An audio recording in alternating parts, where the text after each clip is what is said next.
This Undictated special podcast is brought to you by Futuregrowth Asset Management. Andrew Canter back from an extended period with a happy time. Andrew, your baby boy has arrived and all well. Indeed, everything's going really well, and my colleagues were exceedingly generous in giving me some paternity leave. Well, we're very delighted that you're back as well, because the engagements that we've had over the past few months have been fascinating. Today, we're going to tackle something that's maybe not too well understood: responsible investing, which in essence is at the core of what you do at Futuregrowth. Well, indeed, and our view is it ought to be at the core of what all investors do, and to some extent it is. I mean, when you're looking after people's money, by definition, you are supposed to be acting in a responsible way. I guess the new terminology is focusing beyond just financial analysis or, say, company strategic analysis to think about how companies govern themselves, what their impacts are on the societies and the communities around them, how they impact the world. We had a very interesting discussion on Power Lunch today with a member of the Black Business Council who, in essence, said that he didn't like the change or proposed change in the governance structures there or in the board of directors there because it was racist, or more whites were coming onto the board than blacks. I guess one's going to see these kind of governance issues settling down in time to come as well.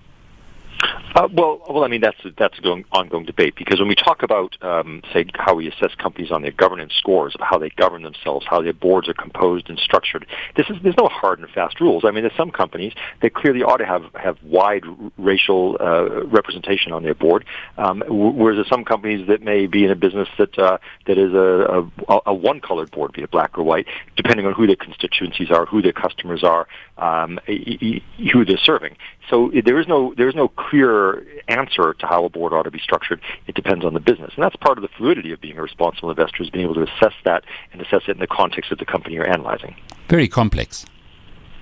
Well, it's not deathly complex. I mean, you can generally identify where conflicts exist, where a chief executive has too much power and can set his own pay and make payments away to third parties without any oversight or governance. Well, you can generally see when a company has a weak audit committee that can't really assess the financial accounts and can be bulldogged by management. I mean, it's that kind of thing you're really looking for, is checks and balances and oversight and approval processes. Perhaps the most famous company that's trying to be responsible in itself is Google, with its credo of do no evil. Is that the way that you would anticipate other businesses would evolve in time? It's a hard question, because again, you have to take a company by company. I mean, Google has its own set of stuff, right? It's all the privacy questions that we all ask about, because they do no evil, and yet we become the product that gets sold to some third party. And so that's a very difficult thing to assess from a sustainability point of view. We as consumers, one breach of trust by a big company like a Google or a Facebook, and we could easily en masse abandon them because they have no hold on us, really. And that's a business risk, right? So that from that point of view, when you think about ESG or environmental, social, or governance screening, the social forces there can be enormous on a company like that. They can lose their entire business in a short period if they do the wrong thing with the data they've got. Whereas if you look at another company like an African bank, it's much closer to home, but really a great example of sustainability. It would appear that impoverishing your own customers is not a sustainable business strategy, and those chickens came home to roost. So again, ESG screening would have shown that up. It would have shown that the consumer can't afford to pay back what he's borrowing, therefore the company didn't have a sustainable business strategy, therefore it was an investment to be avoided. Let's just unpack ESG, environmental, social, and governance. They're three words that are now going to become increasingly important, one presumes, for particularly public companies.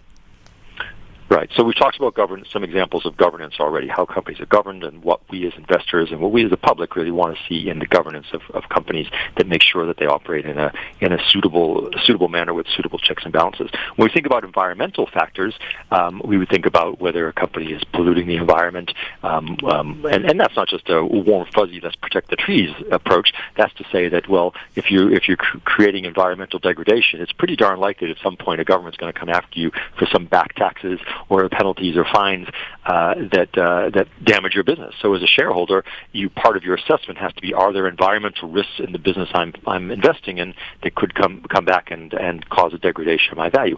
Or on the positive side, you may have a company that's, I don't know, recycling tires, and it's doing the positive thing for the environment by reducing the tire mountain and turning it into some useful product. That's a positive environmental stream.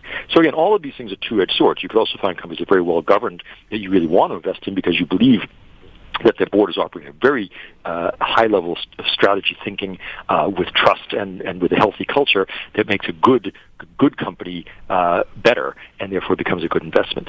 So as we look at each of the factors, when we think about the broader sweep of analyzing companies beyond financial, there's a whole range of factors that help us decide or should help us decide whether it's a good investment or a risky investment.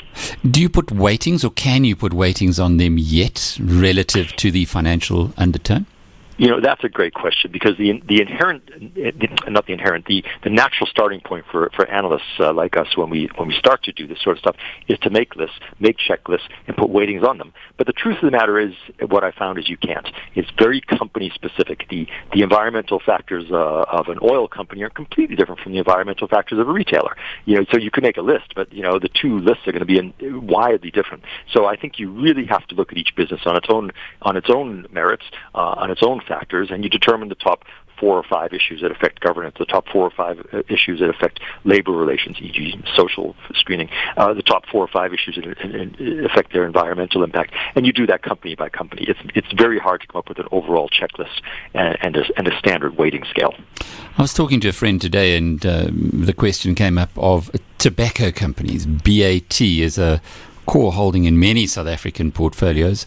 It would be hard, though, on environmental, social, or even, I'm not sure about the governance side, to justify those kind of investments. How do you look at that one? Right. So that becomes that just proves the point that there is no standard measure of what is good or bad in the world. I mean, if you're a smoker, then BAT is a wonderful investment, and you understand what they do. And if you're a non-smoker and a vitriolic non-smoker, you think they're selling the devil's product and killing people in slow degrees. So it can be very judgmental, this stuff. And indeed, you can have an extraordinarily well-managed company that has really great social interaction with its employees and with the community around it, through maybe charitable programs or how it treats its staff and its unions, and yet it could be selling a product that's inherently bad.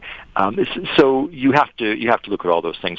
But I mean, ultimately, an investment is at the bottom line. Underneath all that, and the thing that probably most asset managers get to is the cash flows. It's a hugely cash generative business. It's profitable. It's long lived. It's predictable cash flow stream, so it's not volatile. And so they probably look past the negative social connotations of the actual product toward the underlying cash flows. What I think should happen, what should in practice happen, is as more investors tune into the broader impact of sustainability of businesses, they should have a higher cost of capital for a company like that. So if you're selling tobacco, your PE ratio should be lower than if you're selling fruit juice, for example. All right, but just maybe look on a broader and more controversial scale. For years now, the world has had oil prices of over $100 a barrel. We've been paying up for this precious commodity, and certain very small groups, relatively speaking, have been benefiting from this. Would you look at that? Of course, it's all reversing now, but would you look at that as well as from an ESG perspective, that perhaps one should stay away, or should have stayed away, from oil companies at that point? Well, that's a hard one, because we all drive in cars, and in the Northern Hemisphere, you want to burn heating oil to heat your homes in the winter. We want to run an industrial economy. We need fuel. I guess you have to start taking an intergenerational view. We've been having a really interesting debate recently about coal-fired power plants. South Africa has a lot of coal. Coal-fired plants are much more efficient to build than, say, nuclear, and even more efficient to build still than, say, some of your newer technologies like wind and solar, and particularly because you can achieve scale in coal. And yet coal is a very dirty thing. It produces huge carbon emissions. The mining process is dirty. Miners get sick and die. And we have a debate about whether that is socially positive because it's power for the economy, or whether it's socially negative because of all the negative connotations of coal. We haven't come to a clear conclusion, but right now we've taken a sort of a 30-year view that right now we do need the power, because otherwise the lights are going out, and that's a disaster. But on a 30-year view, we expect to be able to fund businesses that have alternative sources of energy, whether it's gas from Namibia or Mozambique, or whether it's some of the alternative energy schemes where we've invested an awful lot of money to get those up to scale. All right, we'll have a look then at another specific, Sasol, where there is a view, and I saw an analyst report, in fact, this week, that said Sasol has not yet accounted for its environmental liability or potential environmental liability down the road. Right. So Sasol, again, is a special case, and that's the whole story, isn't it? Every single company is a special case, but here you've got the probably the single largest carbon-emitting enterprise in the country, and I think in much of the world from one location, emitting carbon, and yet to turn coal into liquid fuel is an incredibly powerful and competitive technology, and not an unnecessary technology. And the world's finally kind of catching up with that with fracking. So again, it's a debate. Do you believe that we, the nation, need hard currency earnings and import replacement and job creation using a good technology, or do you believe that carbon emissions are the dominant negative force, and you should avoid that investment? Again, I think it comes in a market. And remember, a market's made up of people with different opinions, and in a market where you weight the goods and the bads, the cost of capital should be the swing factor. They should have a higher cost of equity capital through a lower PE ratio, a higher required return on equity.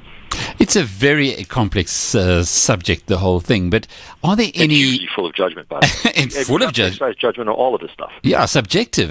You could probably, depending on where you wake up in the morning, argue for or against a particular investing in a particular stock. But are there any hard and fast guidelines that you work from? Well, sure. I mean, there's heuristics you'll use on any given company. Say a good governance score for us is we watch the turnover of non-executive directors, independent directors. So if a company has directors and you find there's fairly high turnover of those directors, that's a pretty good warning sign that there's something up with the governance of that business, because people aren't finding their way clear to stay there. They don't believe it's being run strategically well, or there's some other conflict in the boardroom. Now to particularly apply if you saw turnover in audit committees, where it starts getting much more worrying. So that's those are standard heuristics. You generally want to separate the chief executive from the chairman of businesses. That's kind of a standard rule. Obviously, any regulatory breach is just not even negotiable. Companies that are going to breach regulation, whether it's environmental or, sectoral, financial sector, for example, regulation is just a no-go area. That's a big red flag that just tells you the company isn't operating at the level that you expect in a modern company. Companies that have huge and public labor spats that are irreconcilable, unresolvable, are clearly sending you a message that their labor relations, the corporate structure, isn't sufficient for where they're living in the society. So these are kind of some fairly easy things to spot. But other than that, then there's always subjectivity about whether you're a smoker or a driver or not. And as you did spot the African Bank story and articulated right at the beginning of this, if you are going to profit at the misery of your customers, then clearly it's not a long-term sustainable idea. Which isn't to say that all lending to consumers is bad. Clearly it's not. People need lending to buy houses, for their children's education, sometimes working capital needs, small businesses need capital. So personal lending isn't a bad thing inherently. It's the way it's done. It's whether you're stuffing the consumer with debt like a Thanksgiving turkey, knowing that he'll never really be able to pay you back and he's going to be impoverished. And we think that's where the likes of African Bank and others probably went a bit too far. Andrew Canter is the Chief Investment Officer at Futuregrowth, and this Futuregrowth special podcast was brought to you